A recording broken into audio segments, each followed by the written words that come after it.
Drugs के खिलाफ police की कार्रवाई लगातार चल रही है।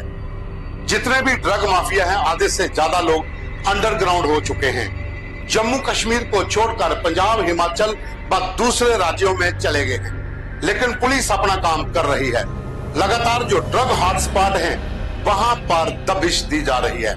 ये जो तस्वीरें आप अपनी स्क्रीन पर इस समय देख रहे हैं, ये बलोल खड्ड बड़ी ब्राह्मणा की है।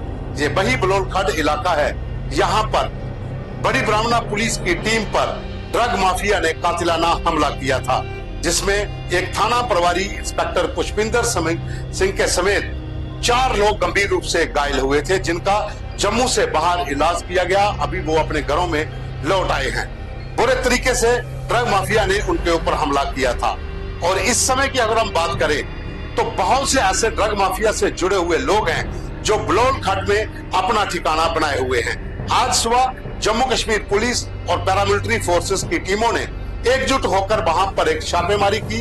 कुछ मोटरसाइकिल्स जो लोगों के चोरी हुए थे और वहां पर ड्रग जो पैडलर थे उन्होंने बेच दिए थे, उनको बरामद किया गया। कुछ लोगों को हिरासत में लिया गया। तेजधार हथियार भी बरामद हुए। तो जाहिर सी बात है कि जहां पर जो ड्रग हॉटस्पॉट है, वहां पर तेजधार हथियारों का मिलना और जो चोरी हुए मोटरसाइकिल्स हैं या गाड़ियां हैं, उनका मिलना ये दर्शाता है कि धंधा अभी भी चल रहा है। और वहां पर जो लोग बैठे हुए हैं, जो एक कच्चे कुल्लों के अंदर बैठकर अपना धंधा चला रहे हैं, उनका नेटवर्क अभी भी काम कर रहा है। तो क्यों नहीं इनके ऊपर एक बड़ा प्रहार किया जा रहा? क्यों नहीं एक ही बार में सब मलिया मेट नहीं किया जा रहा? किसका इंतजार कर रही है जम्मू कश्मीर पुलिस या एडमिनिस्ट्रेशन? कौन है वो लोग जिनका दबाव प्रशासन और पुलिस पर पड़ रहा है? ये चौथी बार रेड हो चुकी है बलोल खड्ड में, तो आखिर चौथी बार करने की जरूरत क्या पड़ी? अगर पहली बार में वहां पर ड्रग्स और मोटरसाइकिल चोरी हुए, वहां पर आपको दर्जनों के हिसाब से गाड़ियां मिली हैं, तो फिर दूसरी और तीसरी बार क्यों जरूरत पड़ रही है? एक बार उस एरिया को साफ क्यों नहीं किया जा रहा? इंक्रोचमेंट है, कोई समझ नहीं आ रही आखिर क्या हो रहा है। लेकिन इतना जरूर है कि जो ड्रग माफिया है, उसके खिलाफ जम्मू कश्मीर पुलिस ने प्रहार जारी रखे हुए हैं, वो चाहे लव गुजर हो या फिर उनके दूसरे साथी। हालांकि एक ड्रग माफिया से जुड़ा हुआ जो ट्रक पैडलर था, वो पुलिस के साथ वहां पर धक्का मुक्की में और भागने की फिराक में वो गंभीर रूप में घायल हुआ था। उसकी मौत हो चुकी है, जिसका नाम बच्चू डांग था। और बाकी लोग अभी भूमिगत हैं। लव गुजर का मकान भी तोड़ा गया था। और भी संपत्तियां जो हैं, वो आने वाले दिनों में पुलिस उन पर प्रहार कर सकती है। लेकिन कहने का मतलब यह है कि आखिर इनका नेटवर्क फिर भी कैसे चल रहा है? अगर ड्रग पैडलर जहां से भूमिगत हो चुके हैं, तो फिर उस जगह पर जहां पर जो एक बहुत बड़ा ड्रग्स हॉटस्पॉट है, जहां पर पुलिस की टीम पर हमला होता है, वहां पर चौथी बार रेड की जाती है और फिर वहां से कुछ लोगों को हिरासत में लिया जाता है। क्या पुलिस के पास कोई खुफिया जानकारी थी कि वहां पर वो लोग आए हुए हैं जिन्होंने पुलिस की टीम पर हमला किया था?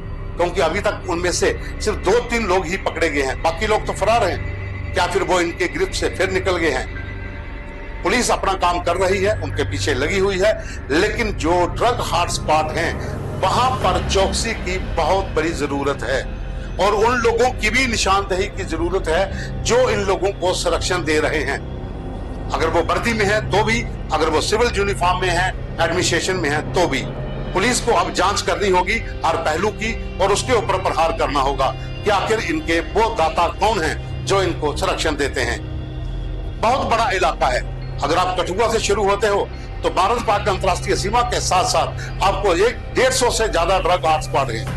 अगर आप सांबा डिस्ट्रिक्ट में एंटर करते हो, कठुआ के बाद सांबा में आते हो, तो सांबा में लगभग 1 दर्जन से ज्यादा हॉटस्पॉट है। जम्मू डिस्ट्रिक्ट में अगर आप देखते हो तो आरसपुरा से लेकर मड तक और 1 नंबर सूबे से लेकर बनतलाब और जो नगरोटा का इलाका है वहां तक, यहाँ भी दर्जनों हॉटस्पॉट है। जम्मू शहर के ऊपरी हिस्से में सिद्धड़ा एरिया जो है, वहां पर सुजमा, इन इलाकों में, वहां पर भी ड्रग हॉटस्पॉट है। कितनी जगह पर चिट्टा बिकता है? क्या एक बार एकजुट होकर एक ही समय पे हर जगह पर प्रहार नहीं हो सकता ताकि इनका नेटवर्क तोड़ा जाए? पुलिस को अब कड़े कदम उठाने की जरूरत है।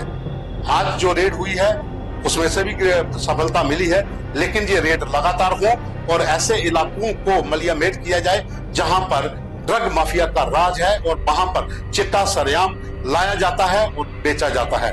क्योंकि बहुत सी युवा मौतें जो हैं वो बड़ी ब्राह्मणा इलाके में हो चुकी हैं, वो चाहे सरोर का इलाका हो या फिर बलोल खड्ड का इलाका हो। इन इलाकों पर नजर रखनी होगी, तभी आप चिट्टा के ऊपर पूरी तरह से प्रतिबंध लगा पाएंगे। धन्यवाद।